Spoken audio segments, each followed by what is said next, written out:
Bismillahirrahmanirrahim. Assalamualaikum warahmatullahi wabarakatuh. Saya Syarafina Rahayu Nuryanita dan hari ini saya akan mempresentasikan hasil kritik terjemahan Hadis Arba'in ke-35 yang bertema sesama muslim adalah saudara, menggunakan kerangka teori dari Peter Newmark. Presentasi ini akan memandu kita melalui latar belakang penelitian, rumusan masalah, dan tujuan penelitian. Kemudian kita akan membahas teori kritik Peter Newmark, langkah-langkah analisis yang kami terapkan, fokus pada analisis kritik hadis, dan diakhiri dengan kesimpulan. Kajian terjemahan hadis sangat penting karena ini mempengaruhi pemahaman umat terhadap teks sumber Arab. Hadis Arba'in karya Imam Nawawi adalah rujukan utama, termasuk hadis ke-35 yang menekankan larangan berbuat zalim, menghina, dan merendahkan. Terjemahan hadis seringkali menunjukkan perbedaan makna akibat metode penerjemahan yang berbeda. Menurut Newmark, penerjemahan bukan sekadar memindahkan kata, melainkan juga makna konteks budaya yang terkandung di dalamnya. Oleh karena itu, teori Newmark relevan untuk menilai kualitas terjemahan hadis ke-35 ini. Penelitian ini bertujuan menjawab 4 rumusan masalah. Yang pertama, bagaimana teori kritik terjemahan Peter Newmark, lalu bagaimana kualitas terjemahan hadis Arba'in ke-35 yang kami temukan, dan apa saja permasalahan linguistik dan budaya yang muncul, dan bagaimana penerapan metode Newmark dalam memberikan kritik. Tujuan utama kami adalah menganalisis terjemahan hadis menggunakan Newmark, mengidentifikasi permasalahan linguistik dan budaya, serta memberikan kritik dan saran perbaikan. Peter Newmark berpendapat bahwa kritik terjemahan berfungsi untuk mengevaluasi akurasi, kejelasan, dan kealamian teks sasaran.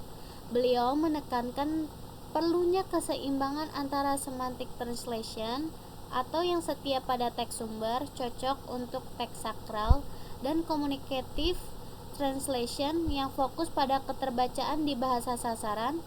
Dalam penerjemahan hadis, kita harus menjaga keotentikan makna syar'i sekaligus memastikan pesan dapat dipahami secara efektif oleh pembaca awam. Kami menggunakan langkah analisis Newmark. Yang pertama, identifikasi teks sumber berbahasa Arab dan teks sasaran berbahasa Indonesia. Yang kedua, perbandingan terjemahan kata per kata dan struktural. 3. Evaluasi pilihan diksi, keakuratan makna, dan kealamian bahasa. 4. Penilaian secara keseluruhan terhadap kualitas dan kesepadanan terjemahan. Dan yang kelima, memberikan rekomendasi perbaikan. Inilah hadis Arba'in ke-35 yang diriwayatkan dari Abu Hurairah. Berikut merupakan teks sumber yang saya kutip langsung dari blog dan saya salin kembali.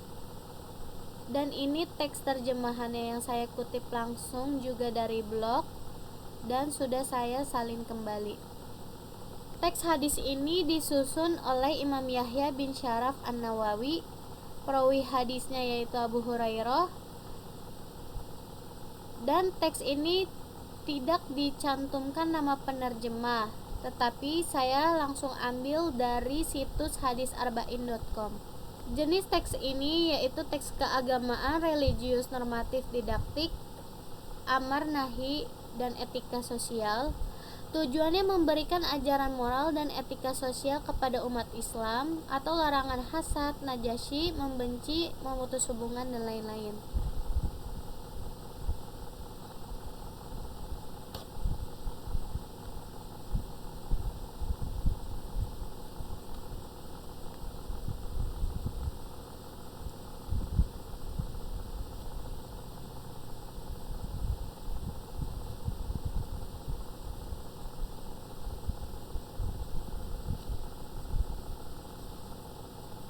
Kemudian, analisis teks sumber dan teks terjemahan, linguistik, dan gaya. Yang pertama ada leksikal. Dalam bahasa sumbernya yaitu la tanajashu, diterjemahkan melakukan najasyi. Analisisnya yaitu sebaiknya diberi keterangan makna karena najasyi tidak umum. Sarannya melakukan najasyi atau penipuan harga dalam jual beli. Kemudian ada pada teks sumber la tadabaru, saling membelakangi.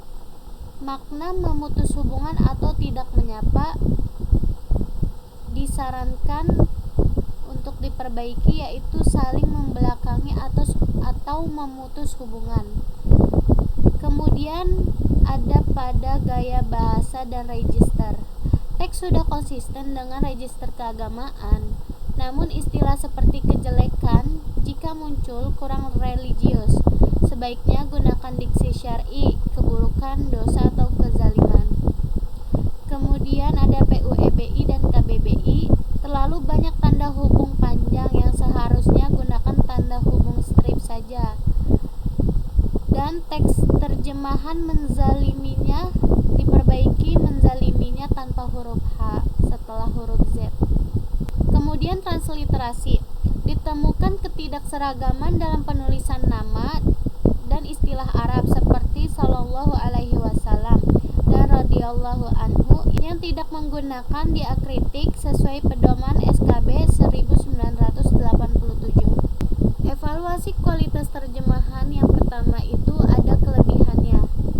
Makna global hadis tersampaikan dengan baik, penggunaan istilah syar'i cukup tepat, tidak ada penambahan atau pengurangan makna pokok. Kemudian memiliki kekurangan yaitu beberapa diksi belum spesifik secara fikih, contohnya Najasyi dan Tadabur. Kemudian struktur masih kental dengan pola Arab, tanda baca dan ejaan belum sesuai PUEBI, transliterasi belum baku.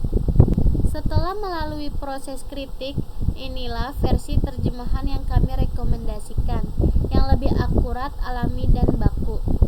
Dari Abu Hurairah radhiyallahu anhu, dia berkata, Rasulullah shallallahu alaihi wasallam bersabda, "Janganlah kalian saling dengki, melakukan najasyi, saling membenci, saling membelakangi, dan janganlah sebagian dari kalian menjual apa yang dijual saudaranya. Jadilah kalian hamba-hamba Allah yang bersaudara. Seorang muslim adalah saudara bagi muslim lainnya. Ia tidak menzaliminya, tidak menghinakannya, tidak mendustakannya, dan tidak merendahkannya." Takwa itu berada di sini. Beliau menunjuk ke dadanya 3 kali. Cukuplah seseorang dianggap buruk apabila ia merendahkan saudaranya sesama muslim. Setiap muslim haram atas muslim lainnya, darahnya, hartanya, dan kehormatannya. Hadis riwayat Muslim. Sebagai penutup, teori Peter Newmark sangat membantu mengevaluasi akurasi, kesepadanan, dan kealamian terjemahan hadis. Analisis kami menunjukkan bahwa terjemahan hadis Arba'in ke-35 yang dikritik masih memiliki masalah leksikal, struktural, dan transliterasi. Dengan penerapan metode Newmark, terjemahan dapat diperbaiki agar menjadi lebih akurat, natural, dan sesuai dengan kaidah keagamaan. Penelitian ini diharapkan dapat berkontribusi pada peningkatan kualitas penerjemahan teks hadis. Sekian presentasi kritik terjemahan hadis Arba'in ke-35 dari saya. Terima kasih atas perhatiannya. Wassalamualaikum warahmatullahi wabarakatuh.